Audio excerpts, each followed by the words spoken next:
இந்த பெற்றவங்களாம் உங்கள் பொண்ணுக்கு ஒரு லைஃப் பிடிக்கல, டிவோர்ஸ் பண்ணிவிட்டு உங்கள் கூட இருக்கன்னா சந்தோஷப்படுங்க. டிவோர்ஸ் பண்ணுறனால இப்போ என்ன கௌரவ குறைச்ச?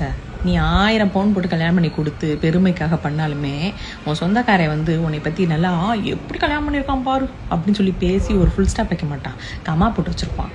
அடுத்து அவங்க வீட்டில் என்ன சண்டை நடக்குது, அடுத்து என்ன பேசலாம் அப்படின்னு சொல்லி தான் பார்த்துக்கிட்டு இருப்பாங்க.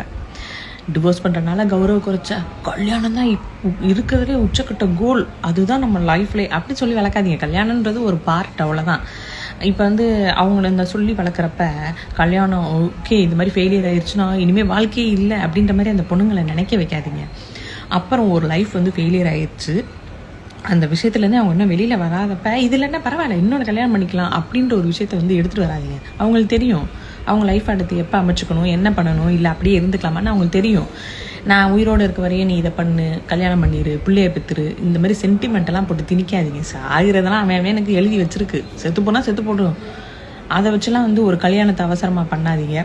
3வது, இவன் தான் ஊர்லேயே இருக்க ஜாதியிலே பெரிய ஆள், இவன் சொன்னால் இந்த பஞ்சாயத்தெல்லாம் வந்து சரி பண்ணிடுவான் அப்படின்னு சொல்லி எவனையும் ஒருத்தவனை கூப்பிட்டு உட்கார வச்சு அந்த பஞ்சாயத்து பண்ணி அவன் வந்து நீ இந்த மாதிரி முடிவு எடுத்துட்டா நாளைக்கு உங்கள் அப்பா ரோட்டில் நடந்து போகும்போது 4 பேர் அவனை மதிக்க மாட்டான் அப்படின்ற வார்த்தையெல்லாம் வந்து எவனோ ஒருத்தவனை சொல்ல விடாதீங்க.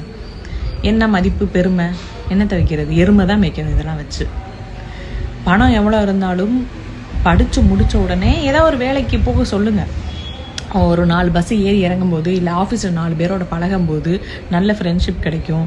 இல்லை ஒருத்தவங்க உங்ககிட்ட வந்து வெஞ்சன்ஸ் வச்சு உங்கள்கிட்ட வந்து என்னென்னமோ வந்து தப்பாக அவங்கள ஏதாவது மாட்டி விட பார்க்குறான், இல்லை தப்பாக நடந்துக்க பார்க்குறான் அப்படின்னா அதுலேருந்து எப்படி வரலான்றதை கூட அந்த பொண்ணு சின்ன சின்ன விஷயங்களை வந்து கற்றுக்கும். இப்போ எதுவுமே இல்லாமல் வீட்டுக்குள்ளேயே போத்தி வச்சு வளர்த்து இப்போ குரங்கு கையில் கொடுத்து அனுப்பி விட்ட மாதிரி இருக்குது. இதில் என்ன பெருமை வேண்டி இருக்குது? பெருமை